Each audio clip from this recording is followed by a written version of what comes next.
Hi there, it's Jane, and in today's video I will compare and test two popular brands of metallic watercolor.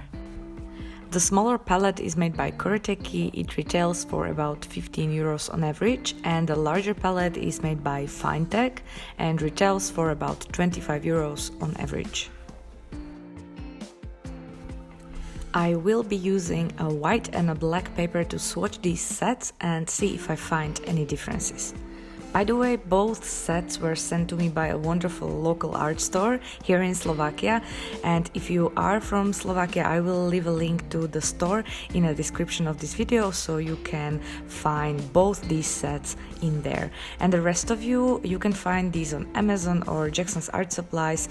That's where I usually shop internationally, and I will leave all these links in the description of this video. Maybe you noticed, but both these packages look kind of similar. I used Finetech paints for a long time to embellish my artworks, and I've always been really satisfied with their quality, but they have always been on the more expensive side. And when I saw the Kuretake set and their significantly cheaper price, I thought, could it be that the Kuretake paints deliver the same result for less money? And I was really eager to find out. Let's swatch the Finetech Coliro paints first. To use these colors, first add a few drops of water into each pen and let it sit for about 3 minutes. Only then work the paint with your brush and create a thicker consistency paint. You will not achieve opaque results if you start painting right away, and the same applies to the Kuretake paints.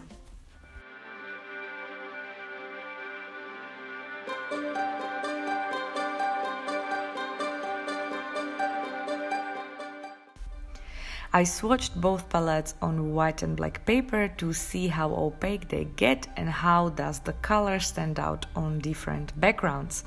The Kuretake palette felt a bit like honey when mixed with water, which doesn't bother me, but Finetech still have a better flow. When I finished my swatches and compared them, I was surprised how well the Kuretake paints did. They were very similar in color and opacity and even drying time.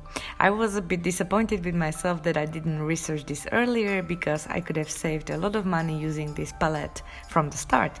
But upon taking a closer look, I did discover one difference. When I painted each dot, there were tiny bubbles on top of the wet paint. Don't worry about them, they will go away as the paint dries. And with Finetech palette, they really went away and dry paint was seamless. Unlike Kuretake paints, upon taking a closer look, there were still tiny eruptions on top of the dry paint. So tiny that even my camera didn't pick it up. They were only visible on a black surface and not on white. So with Kuretake cheaper paints, the final dry paint might have a bit of a weird and uneven texture when you use them to cover a larger area using different than white surface. And Finetech paints were seamless on both white and black. I mostly use my paints to add shiny details and embellish my original paintings and prints. If you are a calligrapher or use metallics for a different purpose than what I do, you might want to look into some other reviews that test these paints with other tools than brushes. But if you are a painter or an illustrator, this next part might help you decide which ones to invest in. I chose 3 different motifs to embellish with both Finetech and Kuretake paints. This is what I usually do with some of my prints, and I really wanted to see if there is any difference in result. My prints are important for me. I always only make 25 signed and numbered prints that I hand embellish with metallic watercolors and ship to my customers. I use my own printer and a special matte archival paper that imitates watercolor paper and has a grainy texture. I chose this paper especially because metallic paints sometimes don't adhere to glossy papers, and before I owned the printer, I had big troubles getting the paint to stick. I will leave the name of this print paper in the description of the video. I hope that it will help some of you. If you are researching a print paper, you can check it out. And So lastly, if you are trying to embellish your prints, just make sure that you test your printing paper first to see if the paint sticks properly. As you can see, there is barely any difference in the final result in the first print. The paint sticks to the surface properly and even dries in about the same amount of time.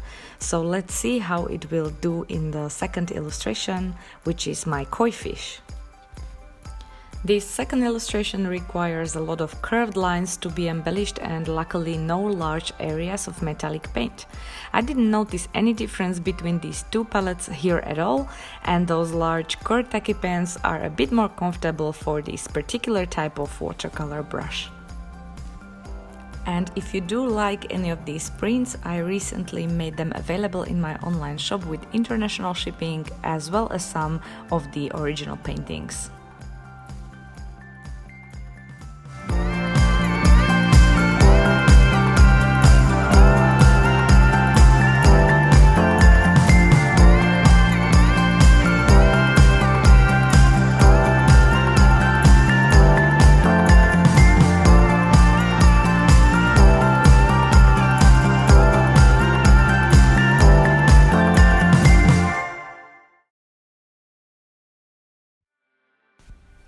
Last print I chose to embellish was my MICA painting. The embellishments are a bit different than on previous two. Metallic circles I want to paint are larger, and I was wondering if there will be visible differences that I observed during swatching. And even though they were very tiny, I did notice a bit of a difference, especially on larger dots. Final result was less seamless with Kuretake paints and more flawless with Finetech. My conclusion is that both these palettes can in many ways compete with each other. The color selection is almost the same, they can achieve identical results in color vibrancy and opacity. They are both very easy to use and dry in about the same amount of time. There is a price difference. With Finetech Coliro palette you're going to pay about 10 euros more than for Kuretake paints. What you get for the price difference is apparently higher quality paints that always create seamless and smooth results. I also read that Finetech paints are light fast, whether this information wasn't provided with Kuretake paints. My personal opinion is that if your budget allows you to invest 15 euros, buy the Kuretake paints and don't worry about it.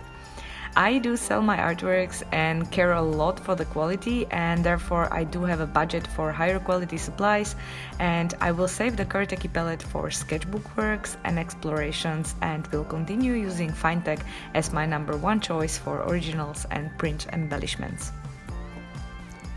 I would also like to ask you if you ever have tried any of these palettes, and if you have, let us know your experience in the comments. And if you liked the video and found it helpful, give it a thumbs up and consider subscribing. Coming up next week there will be a video on watercolor Christmas cards, so make sure that you also click on the little bell and turn on all the notifications, this way you won't miss it. And I'm really excited to see you in my next video, and I'll talk to you very soon. Bye bye!